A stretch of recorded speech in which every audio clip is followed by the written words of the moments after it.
আলাইকুম lithium banks বিডির পক্ষ থেকে আজকের ভিডিওতে আপনাদের স্বাগতম। আমরা 314H 12 ভোল্টের একটা ব্যাটারি ক্যাপাসিটি টেস্ট করতেছি। তো সাথে আমাদের ওয়াইতে একটা মেশিন আছে 1500 ওয়াট। তো এই মেশিনগুলো আসলে কত ওয়াট পর্যন্ত সাস্টেইন করতে পারে ওই জিনিসটা আমরা একটু বের করার চেষ্টা করতেছি। অন্যান্য সময় আমাদের ধরেন বিএমএস 100 অ্যাম্পিয়ারের বিএমএস থাকে, তো ওই সময় ম্যাক্সিমাম দিলে 1200 ওয়াট লোড দেওয়া যায়। যেহেতু আজকে 150 অ্যাম্পিয়ার বিএমএস, তো আমরা কত দিতে পারি দেখতেছি। ফার্স্টে আমরা 127 অ্যাম্পিয়ার অ্যাপ্লাই করছি 1200 ওয়াটের মতো, দেখতেই পাচ্ছেন মেশিনের মধ্যে 127 অ্যাম্পিয়ার, হ্যাঁ, 1.33 কিলোওয়াট।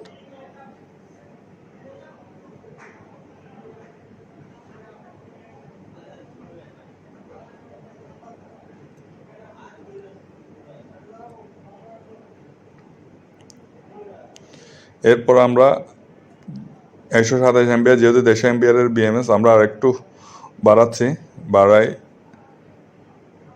দেখতেই পাচ্ছেন আউটপুট মিটারে 1400-র উপরে আছে।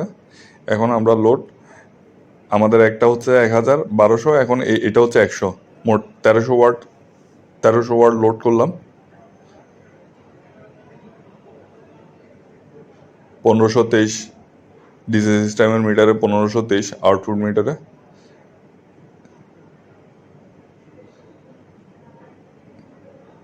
দেখতেই পাচ্ছেন প্রায় 143.7 অ্যাম্পিয়ার বিএমএস থেকে শো করতেছে। 143.7 অ্যাম্পিয়ার ব্যাটারিগুলোর পজিশনিং।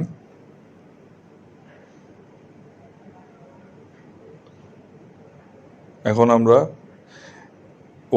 ওয়াইদের মিটার আছে 1.44 কিলোওয়াট, হ্যাঁ।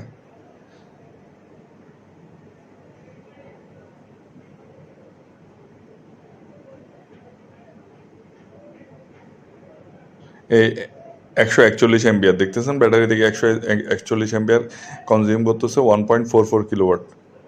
এটা আমাদের 1.5 কিলোওয়াট মেশিন। আউটপুটে প্রায় 1500-র উপরে কনজিউম দেখাচ্ছে। ধন্যবাদ সবাইকে।